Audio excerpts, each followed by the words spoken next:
Curious if your kinky cravings top the Femdom charts? Join me to uncover the 10 hottest kinks that might just mirror your deepest fantasies. Subscribe, tap that notification bell, and let's see if your desires are on the list. Female domination is a highly popular facet of BDSM where a woman asserts her dominant role, guiding a consenting submissive, often very eager, with authority and pleasure. And I say pleasure because central to its power is the dom's authentic enjoyment. Ladies, you must find your fun and drive play organically from a place of your desires. Yes, be aware of what your submissive likes, but that is for rewards. You need to approach this organically from a place of your desires, not just acting like a service top, fulfilling the submissive's fetish fantasies. And this is a big point that cannot be overlooked because it's this authenticity that unlocks profound submissive arousal, one of several types of arousal in kink, assuring an erotic DS dynamic that thrives on her assertive control. And yes, there's more than one type of arousal. Comment below if you want a video diving into the different types of arousal in kink. Some might just surprise you. Consent, defined as a completely mindful, willing, and uncoerced choice to say yes, and the ability to revoke that yes at any time without fear of repercussions, underpins everything we do in kink, regardless of whether the dominant is male or female. Safety, trust, negotiation, and aftercare are pillars that make play empowering and liberating. And for a deeper dive into these principles, check out my video, BDSM Psychology Secrets, because as in everything in the BDSM landscape, a big part of the thrill lies in its spectrum. A kinky buffet, where you choose not only the foods you want, but also the spices you like, tailoring intensity to your taste. And the first one up is maid play. Maid play transforms the submissive, often male, into a feminine maid performing domestic duties like cooking, cleaning, and laundry in frilly aprons or classic maid uniforms, under the dom's discerning gaze. A femdom staple for its accessible roleplay, it thrives on a strict gaze, amplifying the power gap as she asserts her authority through tedious corrections.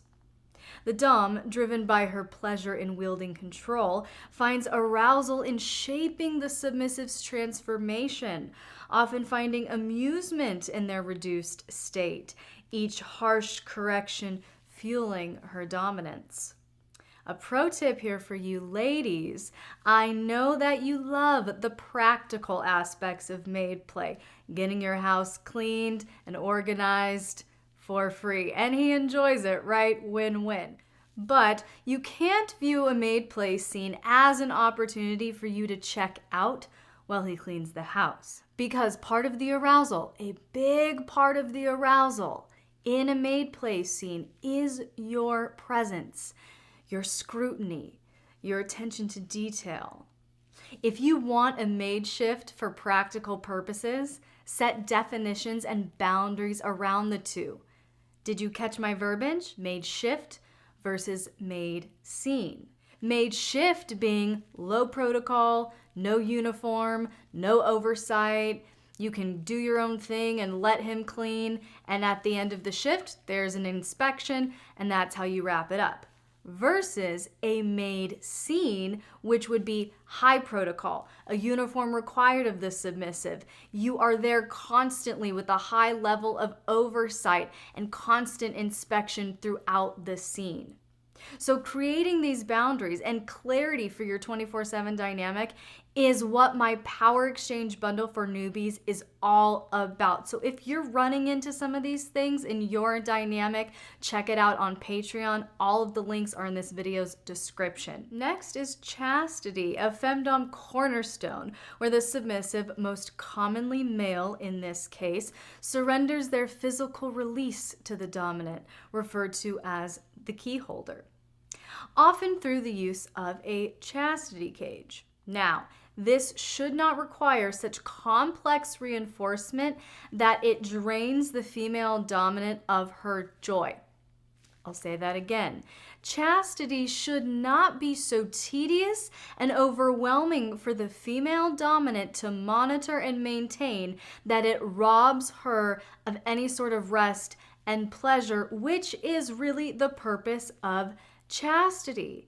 Chastity is an opportunity for the submissive to focus solely on her desires, her needs, her pleasure, challenging him to humble himself and learn patience and restraint by relinquishing the entitlement to his own pleasure. Each denial should be orchestrated for her delight, where she revels in teasing without burdensome monitoring. But here's the thing. Integrity cannot be generated by external demands. Let me say that again. Integrity cannot be generated by external demands. In other words, chastity shouldn't turn into this manipulative game where it becomes pressure on the dominant to regulate his overactive, unregulated, out of control lust or libido. This is not about her and the pressure on her to prevent extramarital affairs or stop an addiction to adult content.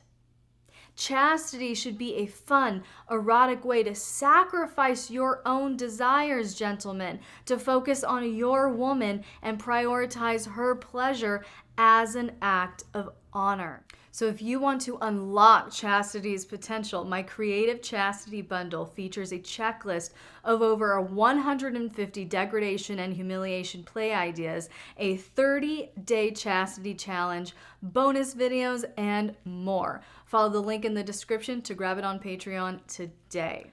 Erotic humiliation and degradation play are next on the list, encompassing both verbal and physical acts. Humiliation uses playful teasing or light physical acts, like making a submissive crawl, creating intimacy through erotic exposure. Erotic degradation employs harsher phrasing and more intense physical acts, like making them clean up their spilled drink with their tongue. This is about inducing surrender through humility and creating an intense power gap in doing so. Now, extreme caution should be taken here. We approach everything on this channel from a trauma-informed perspective, so extreme caution should be taken here by thoroughly discussing limits, including language and terms, to avoid harmful triggers, which is exactly what my quick start guide for doms and femdoms does. So grab it now in the Patreon store, and monthly subscribers save up to 30%. But yes, extreme caution should be taken, and I go so far as to advise avoiding verbally degrading anything that the submissive is powerless to change. This should not be an excuse to rage out, finally vent all of your annoyances, or attack your partner's identity.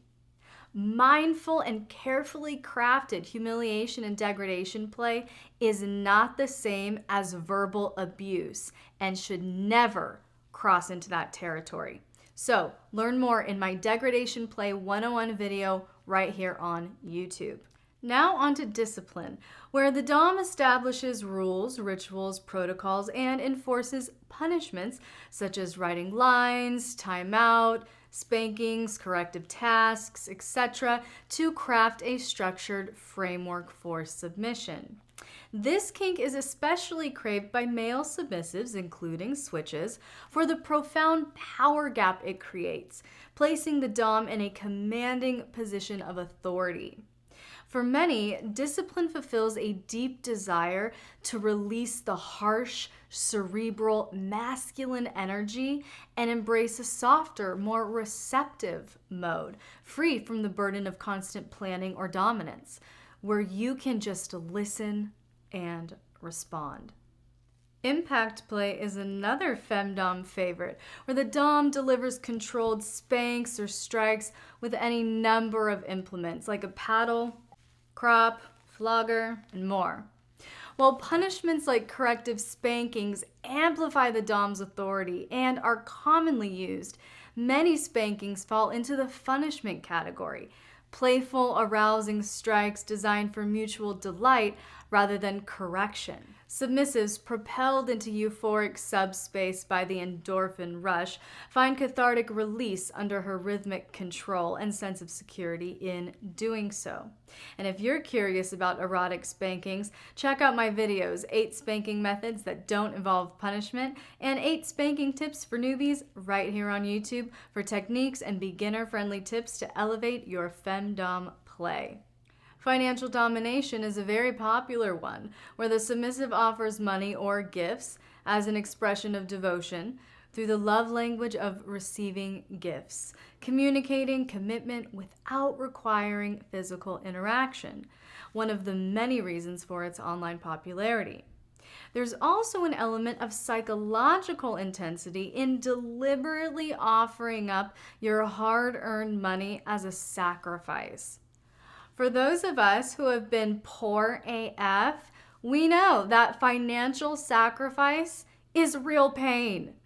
Pain to your stomach, pain to your social life, pain to your ego, which is why each tribute is a symbol of sacrifice that deepens the power gap and subsequent submissive arousal. But here's the thing, Femdoms, it's not about the amount of the tribute, but the level of sacrifice felt by the submissive that really fuels that power gap. For some submissives, $5 is a massive sacrifice based on their budget and circumstances. For others, they don't even notice $500 missing from their account. So it's not about the amount, and you will miss out on some gems if you have a strict number in mind. So focus on the emotional commitment, not just the price tag. Another highly popular femdom kink is sissy play or feminization, where the dom guides the male submissive into stereotypically feminine behaviors or clothing, like wearing lingerie or makeup, often with playful humiliation and teasing to heighten submission and that power gap.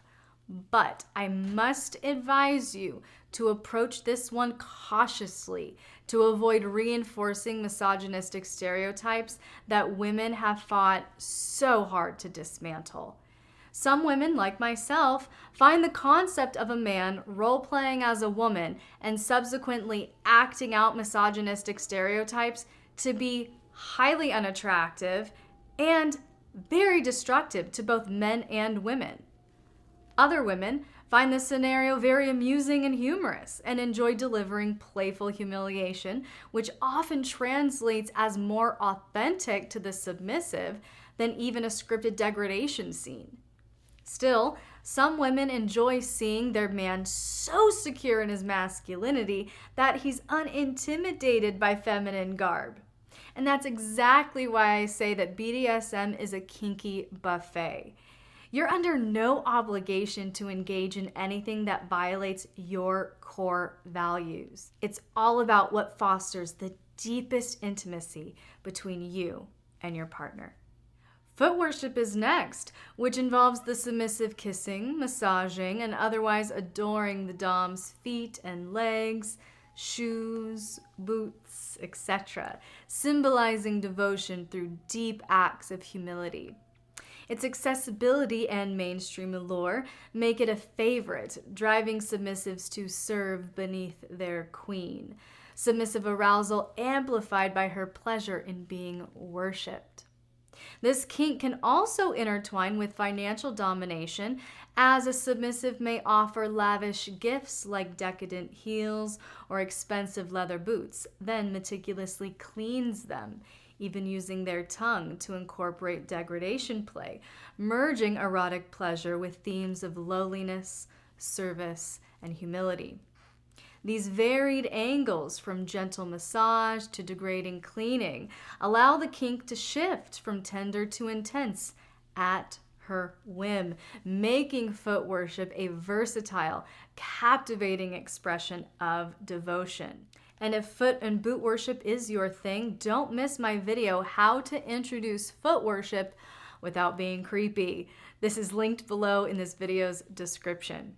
So to keep things YouTube friendly, let's call this next kink with the acronym of CBT. And no, we're not talking about cognitive behavioral therapy this time. We're gonna call this one Rooster and Ball Tease. This sadomasochistic favorite involves the dom applying controlled sensation, pressure, or downright pain to the submissive's sensitive bits, using tools like clamps, ties, or even a sharp smack. A favorite for its intense power exchange, this kink captivates those craving the rush of pain and pleasure, with submissives surrendering their most tender areas for an endorphin-fueled high. And remember, this can go from teasing to torturous depending on the level of spice you want on your kinky plate. In stark contrast to the stereotypes of the last kink, gentle femdom centers on nurturing control and creating an emotionally rich dynamic. Often the default for women who naturally embrace a nurturing space, this kink taps into organic feminine energy, offering a safe haven of comfort and emotional rest for a tired partner who seeks to check out into a safe cocoon of support. Its warmth, ideal for beginners, draws those craving connection over intensity. But if you're a gentle femdom and you feel stuck in this space and don't know how to add a bit more intensity or authority to your play, you're not alone. So many of the beautiful femdoms I work with struggle with that same thing. And if that's you, don't miss my new fabulous Femdom bundle on Patreon, because this is packed with a checklist of over 300 kinks, a quick start guide to mastering Femdom energy and aesthetics, and my new kink arousal guide, which dives into the psychology of the erotic power gap so you can amplify your domination, and so much more. Snag it now on Patreon to discover your signature Femdom style and create your ultimate dream dynamic. So there you have it, 10 of the top Femdom kinks. Was your favorite on the list? I'd love to know in the comments, because whether you're drawn to maid play's service, chastity's surrender, or gentle femdom's nurturing control, there's a kink for every curiosity, with spices to suit your specific tastes. Visit MsLX.com and join my Patreon community for deeper learning and support on your unique femdom journey. And check out our new YouTube memberships tab on the homepage, where you can support future content, chat with the custom LX Army emojis, get early access to exclusive videos, and more. And join me next Saturday, where I share the top 10 most mainstream kinks and even some of my favorites.